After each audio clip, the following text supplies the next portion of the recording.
Bismillahirrahmanirrahim. Assalamualaikum warahmatullahi wabarakatuh. Salam sejahtera kita semua, Om Swastiastu, salam budaya dan salam kebajikan. Baiklah, izinkan saya perkenalkan diri. Nama saya Sapriki dengan NIM 210401010106 dari Prodi Akuntansi kelas 201. Langsung saja saya jelaskan tentang materi saya.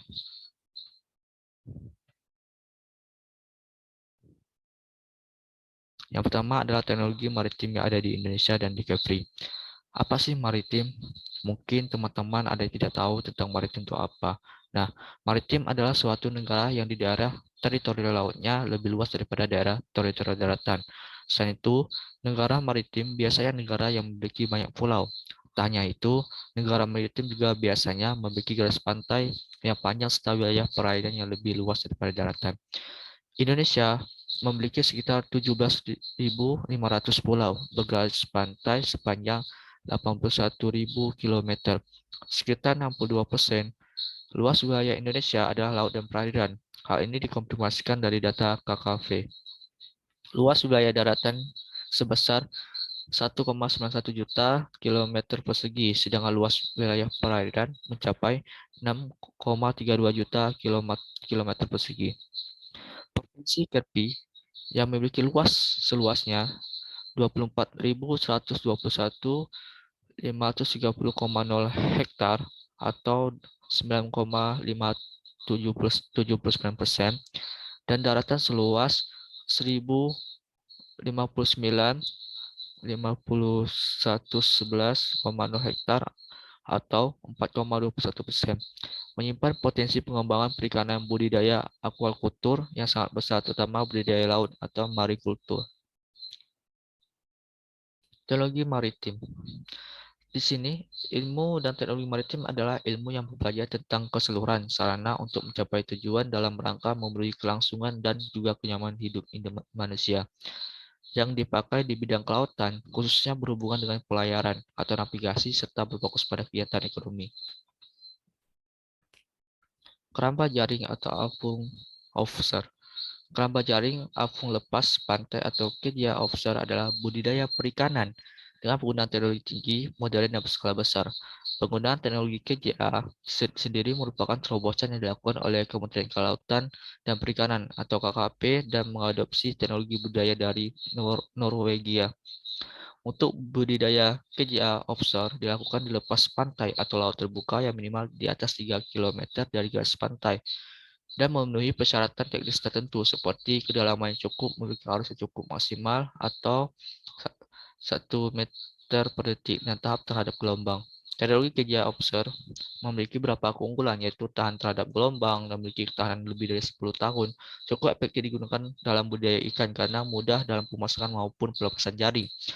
Memiliki berseragam konfigurasi dalam pengoperasian dan banyak digunakan secara komersial dalam teknologi kerja offshore.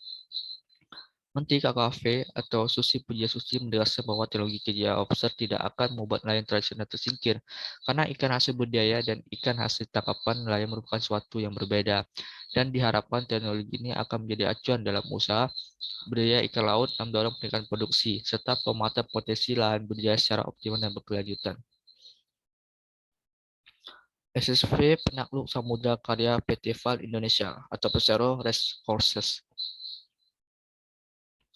Mei 2017, ketika mentari pagi menyapai di horizon timur, kapal kedua Strategic Fleet Vessel atau SSV 123 meter bernama PRV Devao del Sur 602 yang akan diserahkan kepada Departemen Pertahanan Nasional atau DND Filipina, meninggalkan tempat kelahiran PT FAL Indonesia atau Persero di Dermaga Ujung Surabaya untuk berlayar selama 5 hari mengarungi Laut Jawa, kemudian mesir Makassar, memasuki Laut Sulawesi dan Laut Sulu sebelum berlabuh di pangkalan di Malina atau Filipina.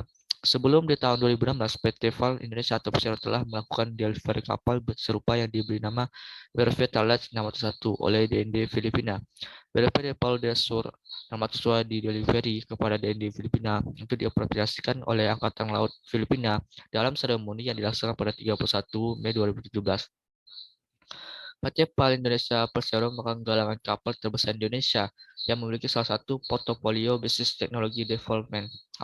Aplikasi dari teknologi development tersebut menjadikan PT PAL Indonesia atau Persero memiliki kemampuan desain untuk kapal secara mandiri. Salah satunya SCP-123 metode yang paten desainnya telah diakui sebagai hak kekayaan intelektual atau haki PT PAL Indonesia. Meliputi Principal Dimension, Business Plan, dan Ship Driving. Paten desain tersebut dikeluarkan oleh Kementerian Hukum dan Hak Asasi Manusia Republik Indonesia dengan nomor paten IDP 0000054364 pada 1 November 2018 yang berlaku hingga 11 Oktober 2033. Aplikasi Laut Nusantara. Laut Nusantara, sebuah inovasi teknologi penangkapan ikan dalam bentuk aplikasi berbasis Android yang dipersembahkan oleh PT XL, Axiata, Tbk, dan Balai Riset dan Aplikasi Laut atau Kementerian Kelautan dan Perikanan untuk Indonesia. Utamanya, para nelayan di seluruh penjuru Nusantara, hadirnya aplikasi ini ditujukan sebagai motor penggerak transformasi budaya nelayan dari mencari ikan menjadi menangkap ikan melalui pemanfaatan teknologi informasi. Beragam informasi disajikan secara sederhana untuk menuntut nelayan sehingga kegiatan penangkapan ikan dapat dilakukan secara efektif, efisien, dan aman.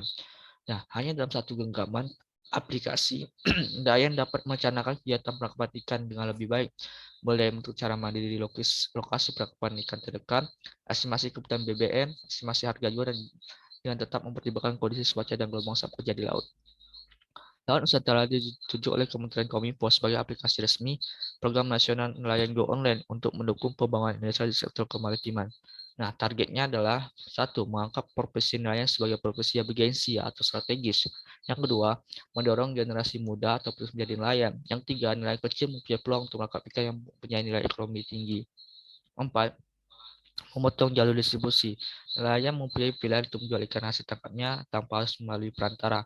Yang kelima, nelayan lebih maju menggunakan teknologi dalam hidup sehari-hari. Enam, penangkapan ikan yang teratur, terencana, dan terukur berkontribusi menjaga kelestarian ekosistem laut. Teknologi dalam pemantauan mangrove di Nusantara. Keterbatasan waktu dan tenaga menjadi persoalan utama pemerintah Indonesia dalam melaksanakan monitoring kawasan hutan bakau atau mangrove yang ada di seluruh Indonesia. Dengan tenaga waktu yang terbatas, pemerintah mengakui tidak dapat maksimal mengawasi kawasan seluas 3,1 hektar. Sama ini, LIVI telah melakukan pemantauan hutan bakau dari 40 lokasi di seluruh Indonesia. Dari penelitian itu dihasilkan dibuat kumpulan data struktur mangrove dari berbagai habitat yang ada dan kemudian digunakan sebagai pengembangan alat pemantau mangrove. Salah satunya adalah Mangrove Collection and Analysis of Data atau MACADA, yaitu aplikasi yang berfungsi memantau kondisi mangrove terkini. Aplikasi tersebut sistem operasinya Android dan berfungsi untuk melakukan input data dan analisis langsung dari situs laporan saat melakukan monitoring. Inovasi pengembangan produksi garam melalui teknologi membran dan pada minifan garam dan rejected brine. Nah, pengembangan garam industri terintegrasi merupakan salah satu proyek strategis nasional dengan peraturan Presiden 109 tahun 2020. Proyek ini terdiri dari 3 bagian besar, yakni pabrik pengolahan garam rakyat, produksi bintang terintegrasi, dan pabrik garam PLTU. Ketiga program ini sangat strategis untuk mengatasi perusahaan tingginya impor garam dan belum tercukupi produksi garam dalam negeri. Untuk memenuhi kebutuhan nasional, serta kualitas masih di bawah SNI sebagai garam industri.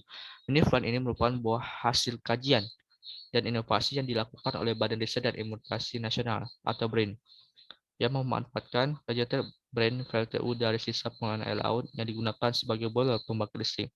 Rejected brine kemudian diproses menggunakan teknologi membran secara bertingkat mulai dari membran ultrafiltrasi, membran nanofiltrasi, membran reverse osmosis, serta membran brine kontektrator. Air tawar hasil evaporasi dalam boiler kemudian dapat dimanfaatkan sebagai air baku yang dapat dikonsumsi. Proyek Minifan yang dikembangkan PLTU Suralaya memiliki kapasitas jumlah produk garam 750 ton per tahun. Sinergi pembuatan minifan pabrik garam industri melakukan BRIN bersama dengan PT Indonesia Power. Traced Boy Bintan kolam renang air Asia Asin terbesar di Asia Tenggara. merupakan kolam air asin yang terletak di Bintan, Kepulauan Riau, dan luas kolam mencapai 6,3 hektar dengan panjang 800 meter. Air kolam renang ini diambil dari aliran laut yang ada sekitar lokasi. Tingkat keaslian tidak seperti air laut karena sudah melalui proses penyudian terlebih dahulu sebelum masuk ke dalam kolam. Dengan begini kita memanfaatkan air laut sebagai kegiatan seperti tempat rekreasi ini. Dengan memanfaatkan teknologi penyudian air laut pun bisa digunakan. Jembatan Batam Bintan. Nah, pembangunan jembatan yang menghubungkan Batam dan Bintan direncanakan mulai konstruksi pada tahun 2022 ini untuk menjadi selesai sebelum penggantian presiden pada 2024 mendatang. Jembatan ini akan menjadi terpanjang yang membelah laut karena memiliki panjang 12 km mengalahkan jembatan Suramadu yang menghubungkan Surabaya dan Madura sepanjang 5,43 km. Total panjang jembatan dan jalan direncanakan sebagai 14,79 km terdiri dari jalan di sisi Batam mencapai 1.640 meter, jembatan Batam Tanjung Sau 2.124 meter, jembatan Tanjung Sau 3.000 meter, terdekat di Tanjung Sau 350 meter, jembatan Tanjung Sau Bintan 5.506 meter, serta jalan di Bintan 2.574 meter. Jembatan ini merupakan salah satu teknologi di daerah maritim di mana menghubungkan dua pulau dan membelah laut. Dampaknya daerah tertinggal akan makin maju dan ekonomi daerah Bintan akan semakin ramai. Kesimpulan. Nah, dengan hasil dari tadi dapat kita simpulkan bahwa dengan teknologi ini di daerah maritim membuat masyarakat mudah berkembang dan memajukan mereka. Rata-rata teknologi yang ada di Indonesia sudah berada di Kepri karena di Kepri sendiri memiliki laut yang sangat luas dan memudahkan melakukan aktivitas maritim di sana. Baiklah, saya ucapkan terima kasih atas segala perhatiannya. Saya akhiri. Wabillahi taufiq hidayah. Wassalamualaikum warahmatullahi wabarakatuh.